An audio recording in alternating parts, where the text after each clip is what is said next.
Cinema വിശേഷങ്ങൾക്കും വാർത്തകൾക്കും ദാസനും വിജയനും ഈ ചാനൽ ഇപ്പോൾ തന്നെ സബ്സ്ക്രൈബ് ചെയ്യുക.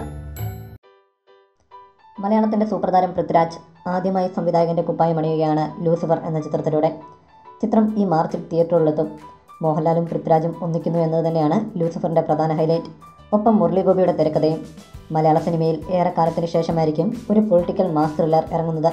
ചിത്രത്തിൽ ഒരു പൊളിറ്റിക്കൽ കിങ് മേക്കറുടെ വേഷത്തിലാണ് മോഹൻലാൽ എത്തുന്നതെന്നാണ് റിപ്പോർട്ട്. ചിത്രത്തിൽ മോഹൻലാലിനൊപ്പം പ്രവർത്തിച്ചതിനെക്കുറിച്ച് പൃഥ്വിരാജ് അടുത്തൊരു അഭിമുഖത്തിൽ പറയുകയുണ്ടായി. ഓരോ ഷൂട്ടിലും വളരെ ഉത്സാഹത്തോടെയും ഊർജ്ജത്തോടെയുമാണ് അദ്ദേഹം ജോലി ചെയ്യുന്നതെന്ന് പൃഥ്വിരാജ് പറയുന്നു. ഓരോ തവണയും അടുത്തു വന്ന് സാർ ഞാൻ എന്താണ് ചെയ്യേണ്ടതെന്ന് ചോദിക്കും. എന്താണ് ചെയ്യേണ്ടത് എന്ന് അദ്ദേഹത്തിനറിയാം.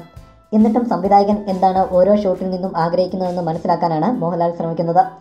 വളരെ ദുഷ്കരമായ ക്യാമറ ചലനങ്ങൾ കൊണ്ടോ ഫോക്കസ് നഷ്ടമാകുമ്പോഴോ വളരെയധികം ആൾക്കാരുള്ള രംഗങ്ങൾ ഷൂട്ട് ചെയ്യുമ്പോഴോ നിരവധി റീടേക്കുകൾ വേണ്ടി വരാറുണ്ട്. അത്തരത്തിൽ 14-15 റീടേക്കുകൾ അദ്ദേഹത്തെ വെച്ച് ചിത്രീകരിക്കേണ്ടി വന്നിട്ടുണ്ട്. ഒന്നും അദ്ദേഹത്തിൻ്റെ കുഴപ്പം കൊണ്ടല്ല. അപ്പോഴൊന്നും യാതൊരു മുഷിച്ചിലുകളും അദ്ദേഹം കാട്ടിയിട്ടില്ല. റീടേക്ക് എടുക്കണമെന്ന് പറയുമ്പോൾ പിന്നെന്താ എന്ന് പറഞ്ഞുകൊണ്ട് കത്തുന്ന സൂര്യന് മുന്നിലാണ് തുടർച്ചയായി അദ്ദേഹം അഭിനയിക്കാൻ നിന്നത്. മോഹൻലാൽ ഒരു ലെജൻഡാണെന്നും അദ്ദേഹത്തിനൊപ്പമുള്ള ജോലി നന്നായി ആസ്വദിക്കുകയായിരുന്നെന്നും പൃഥ്വിരാജ് പറയുന്നു. കൂടുതൽ സിനിമാ വിശേഷങ്ങൾക്കും വാർത്തകൾക്കും ദാസനും വിജയൻ ഈ ചാനൽ ഇപ്പോൾ തന്നെ സബ്സ്ക്രൈബ് ചെയ്യുക. വീഡിയോ ഇഷ്ടപ്പെട്ടെങ്കിൽ like, share, comment. Thank you.